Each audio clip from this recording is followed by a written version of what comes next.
Alright everybody, so kind of a good and a bad thing here. It just always depends on how you choose to look at it. And in this case, these are my two Cobra 2 Maxes. The wife found this STL file online, which was this giant light bulb that sits on this base that sits on a regular lamp, and you can light it up, obviously LED bulbs because it's PLA. And so well, the guy who made the file recommended printing it on a 0.8 nozzle because of the wall thickness, and that you may get some warping if you do 0.4. Well, I don't have 0.8s, but I do have a bunch of extra white hyper PLA from Creality that came with my K1 Maxes that I don't really use white for really anything. So I said, what the hell, give it a shot. And this thing was working beautifully. It was about halfway done last night when I went to bed. Woke up this morning and here's what we got. And thankfully the wife likes it because she says it looks like a Chinese lantern with the way it kind of wrinkled at the top.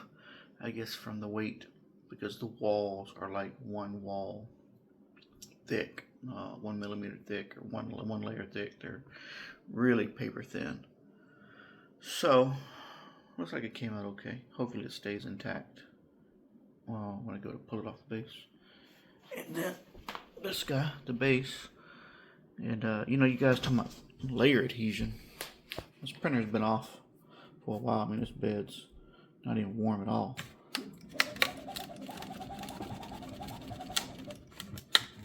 Yeah, that's pretty stuck to the bed, so that's good layer adhesion.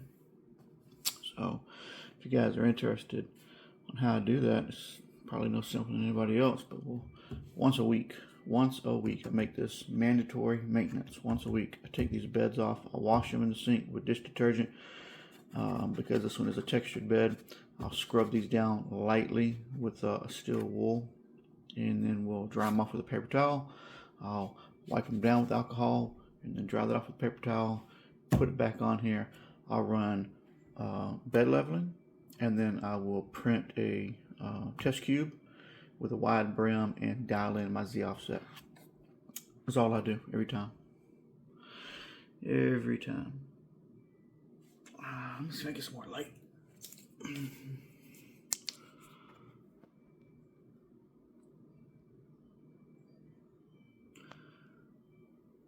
So you can see just how well the Cobra 2 Max prints.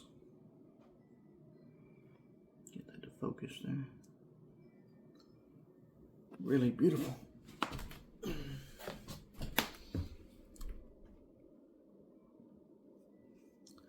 Don't have my flashlight's kind of flaking out this morning, but I don't know how well you can see that, but there's zero issues in the print. So anyway, thanks for watching, and see you guys on the next video.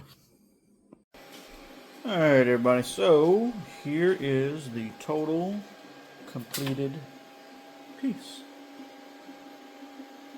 So now you know what it looks like, and the wife is happy.